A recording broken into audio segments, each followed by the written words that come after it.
divisional round of the playoffs are officially over, and unfortunately, my Packers are no longer in the hunt for the Super Bowl.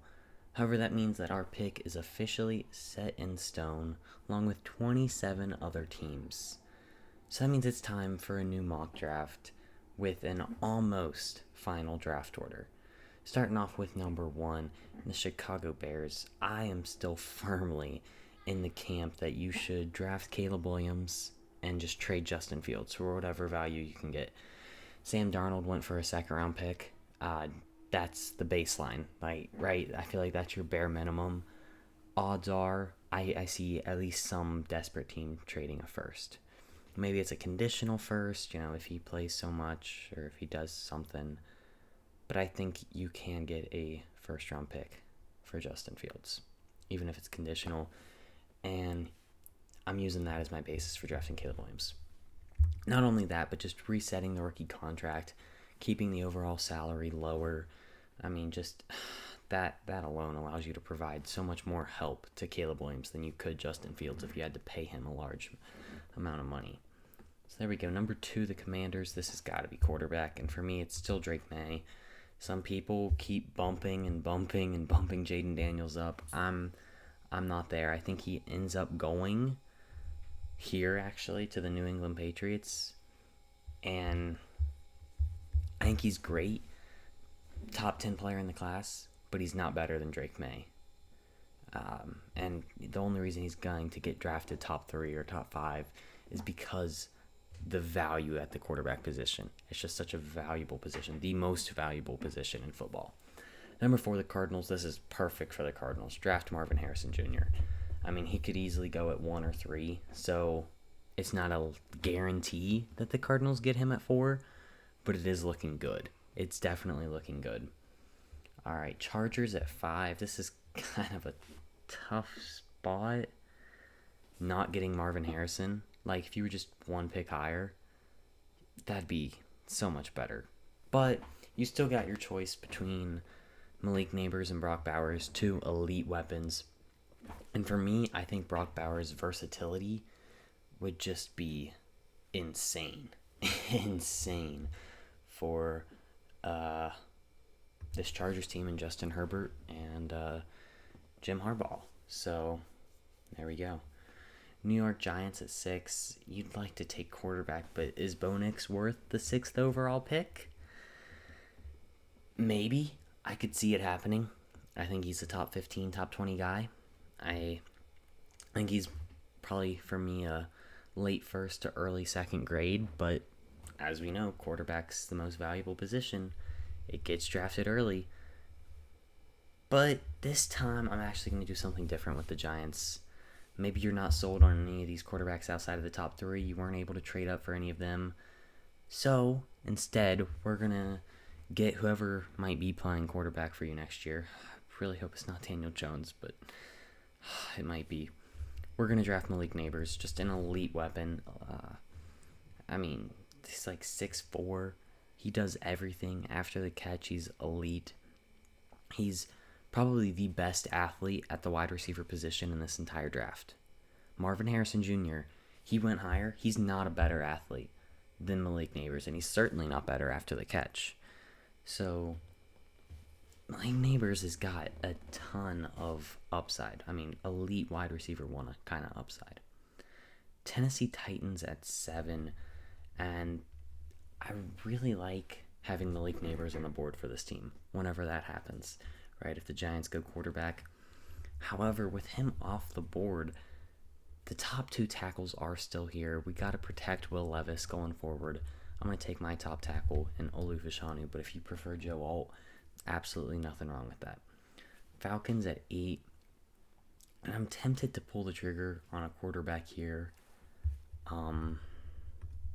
Just Desmond Ridder is clearly not it, and Bo Nix is really good. He is. He throws with great accuracy.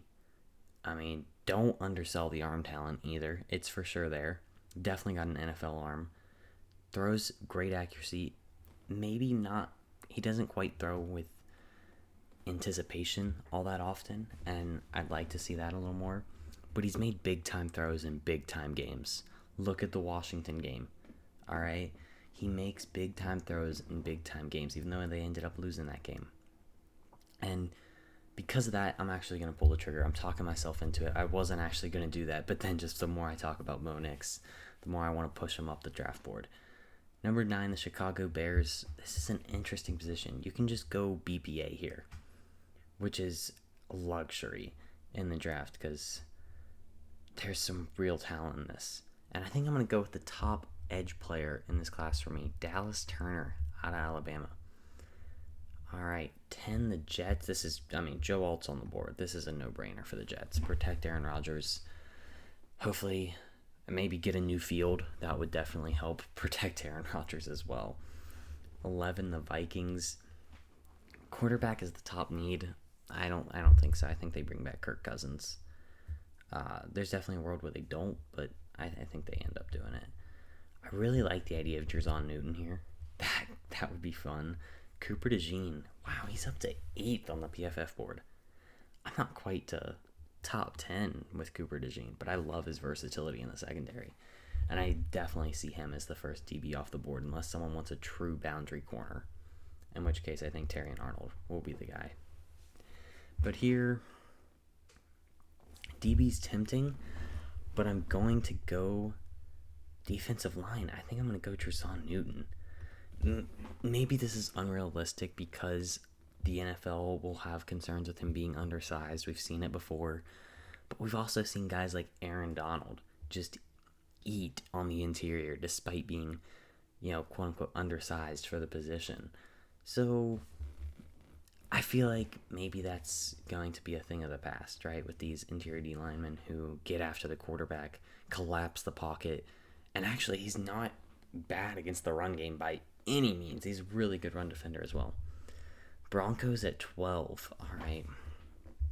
This is probably where the first DB comes off the board. And this is one of those scenarios, one of those teams where I like a true corner more than I like Cooper DeJean. And I'm going to go with Terrion Arnold here. He's, after going through this corner class again, he's my corner one. Because I don't see Cooper DeJean as a corner. Although he can play corner, I see him more as just a DB as a whole, a more versatile piece all across the secondary, safety, slot, boundary, wherever you need him. And I think Terrion Arnold is the best true boundary corner in this class. 13 with the Raiders. Oh, this is tough. I still don't think there's another first-round quarterback in this class. Some people are really high on J.J. McCarthy. Of course, you win the Natty, people are going to bump you up their boards a bunch. Not me. I still think there's a lot of flaws in his game. There's no questioning the arm. He's got the arm. He's got the athleticism. It's just he wasn't asked to do a whole lot. Look at that Penn State game. I forget exactly how many passes he threw, but it was like 3 or 4. It was crazy low. That concerns me. That really does. However, the athleticism and the upside at least makes him a lock to go in round 2. Penix, it's a different story. There's definitely no question in the arm talent, the accuracy. However, the injury history definitely is going to knock him down some boards. And he's a bit of a statue. He moves around the pocket actually quite well, I think. I think his pocket presence is really well. But as soon as he gets out of the pocket, it is all downhill. He cannot extend plays out of the pocket like a guy like J.J. McCarthy could. So, very different players, but in a very similar range for me. So, instead, with the Raiders here, I'm looking offensive line or defensive back, I think. And Cooper DeJean would be kind of nasty. But I feel like offensive line unrealistically falls in my drafts way too often. So instead, I'm going to go with my next offensive lineman, J.C. Latham. All right, 14, the Saints. This could be another offensive lineman right here. But instead, I'm actually going to go with the second edge player in the class, Laiatu Latu. Man, I hope all the injury concerns, all the medical checks go well for Latu, because if so, he could be one of the biggest risers this offseason. If all the medical comes back green, he's good to go, no concerns, no holdbacks, he could really rise up, which even still, even if they say everything's all right, I would still be hesitant to draft him just because of that injury history, and I think teams still will be, but it would definitely help. It would go a long ways.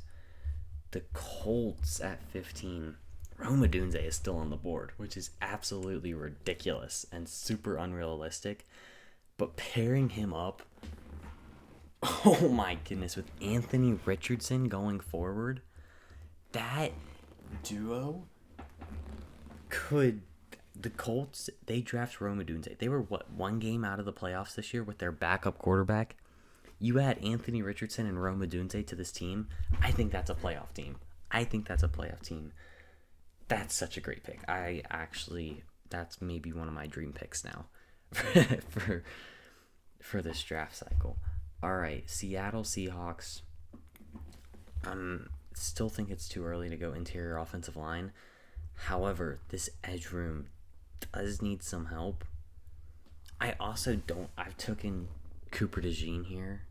I've taken Cooper DeJean here before, and I don't hate that. Just filling out the last, really puzzle piece to the secondary.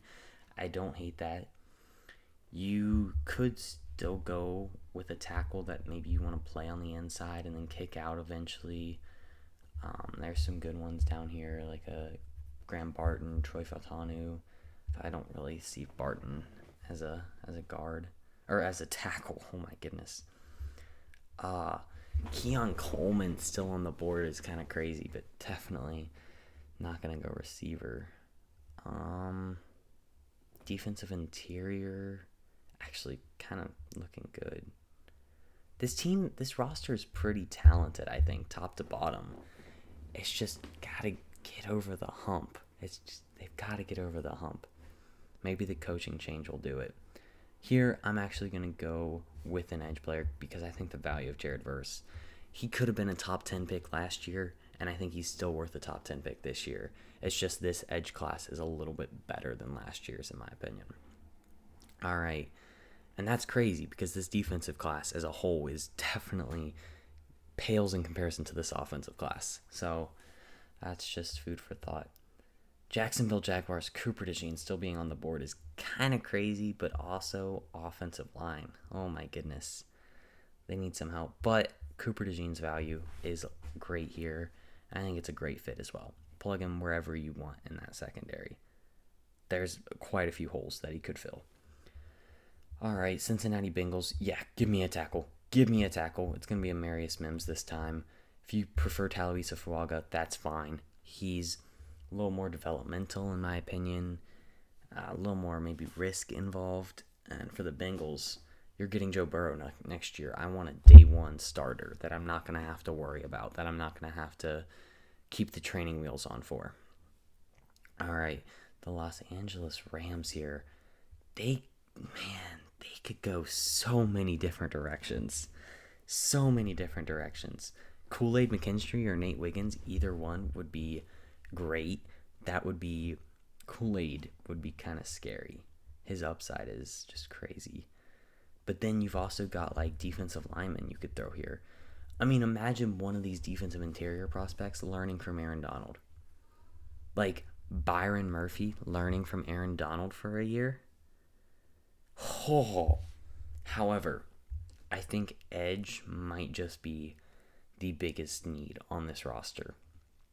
Just because I watched Aaron Donald get triple teamed by the Lions and the other defensive linemen generate zero pressure. That's a problem. That's such a problem. So here, I'm going to take Chop Robinson, the next edge. I don't know why PFF has dropped him so much. I still love his upside. I think he's a great player. And really just freak get off. Like, he's a freakish athlete. All right, this works out amazing for the Pittsburgh Steelers because they get their choice of either Nate Wiggins or Kool-Aid McKinstry. It's really close between these two guys, but for me, I still like Kool-Aid McKinstry a little bit better. Pair him up with Joey Porter Jr., and all of a sudden, one of your biggest liabilities for years now for the Steelers, which has been corner, suddenly turns into a young duo that's going to be good for years to come. So that's really exciting. Miami Dolphins has got to be offensive line.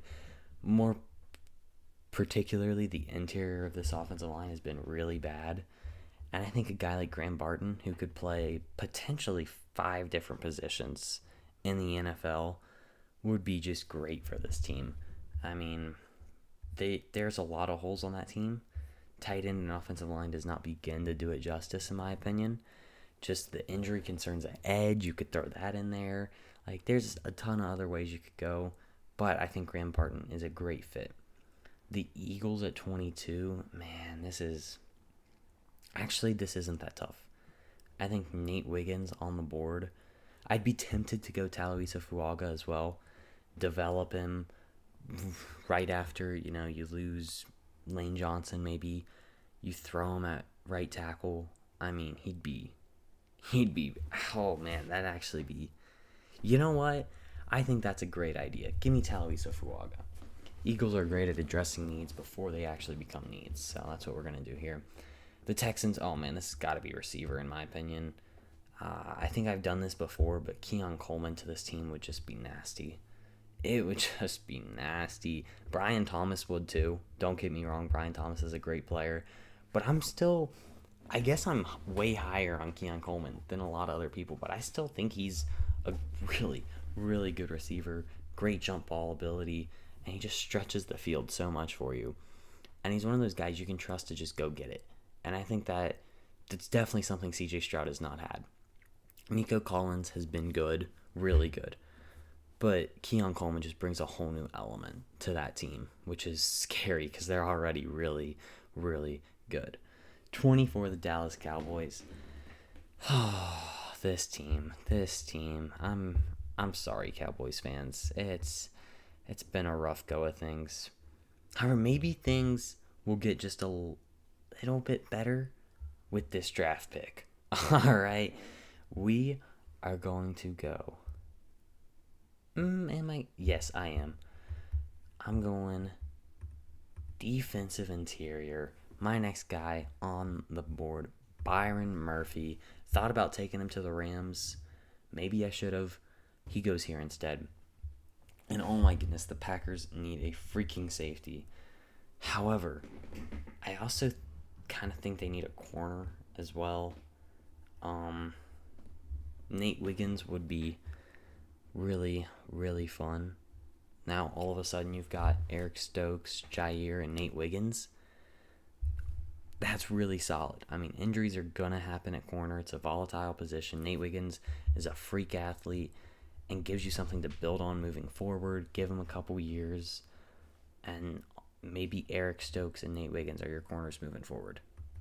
I don't know. I'm just throwing stuff out there. All right. 26, the Buccaneers. Man, this is another team that has a ton of options. I think on this needs over here, I think wide receiver should be on there as well. I think that's another spot they could look to move. I'm glad they took quarterback off finally after Baker Mayfield did his thing. However, I'm going to go with Braylon Trice here. This is a guy who I don't find a place to stick into the mock drafts very often, but he's a great player. He can play all 3 downs because he's a great run defender, and he gets after the quarterback. He really does. So I'm going to go Braylon Trice. 27, the Cardinals. We got Marvin Harrison Jr. up top. Although Brian Thomas would be crazy. Imagine you pair up Brian Thomas Jr. and Marvin Harrison. But we're not going to do that. I think this offensive line just needs youth. It needs a refresh. Troy Fautanu, I think he projects best at guard. However, if you want to try him at tackle, you can. And he just gives you, hopefully, a reliable player, more than likely on the interior. The Bills at 28. Man, Brian Thomas should not be on the board, but he is. And the Bills are not complaining. I know Josh Allen's not complaining. I don't know what the future for Stephon Diggs holds. I really don't. Because, man, I don't know if he's good for that team right now. I really don't. I mean, it seems just as an outsider's point of view, it seems a little toxic. It really does. Maybe Brian Thomas is the guy who steps up and gives you the ability to move digs. This is pure speculation, but that would be interesting. That would be interesting. All right, Kansas City Chiefs. Man, you would have loved to have Brian Thomas, but I still think this has got to be receiver. I think for me, it's between Troy Franklin and Xavier Leggett. Um, there's some other really good players in here, but I think those two are kind of a step above anyone else left. And I'm going to go with Franklin here. He just gives a level of talent at the receiver position that you don't have. Even Rashee Rice doesn't have. All right. And that's just, it's so needed. It's so needed on that team. Man, oh man. All right, the Lions at 30. This team has looked really good all year. One place that has not looked really good all year is the corner position. And that's where we're going to go here. I'm going to go with Quinion Mitchell out of Toledo. He seems to get into every single one of my mock drafts in the first round. And that's because I really like the kid. I think he is a great player, and he's probably not a first-round talent, but he is that early round 2 talent. And those guys sneak in constantly. So that's what we're going to do. Ultimately, I'll put it like this. There's not 32 players in this class that I have a round 1 grade on. So there's bound to be some guys that I have maybe round 2 grades on that are going to go in the first round. All right, 31, the 49ers. Yeah, offensive line makes a ton of sense. And actually, Jordan Morgan here makes a ton of sense. He doesn't have to play right away. Trent Williams, you finish out. We don't care. But as soon as you're done, I'm putting Jordan Morgan in at that left tackle position. And I think this guy is actually going to go way higher than this because a lot of the tackles above him only have experience at right tackle. Looking at guys like Talawisa Fuaga. So I feel like a guy like Jordan Morgan could be pushed up the board. Baltimore Ravens, 32, last pick of the draft, potentially Super Bowl winners if it goes like this draft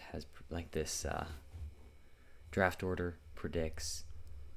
And I think receiver is probably the best pick. Honestly, I think Lamar is doing great with the weapons he has. But if you really just isolate this wide receiver room, whenever Mark Andrews went down, they stepped up. But I still worry going forward. But you add in a guy like Xavier Leggett, all my worries are gone. Like, you pair him up with Zay Flowers, that's crazy going forward. So there it is, my first round mock draft post the divisional round.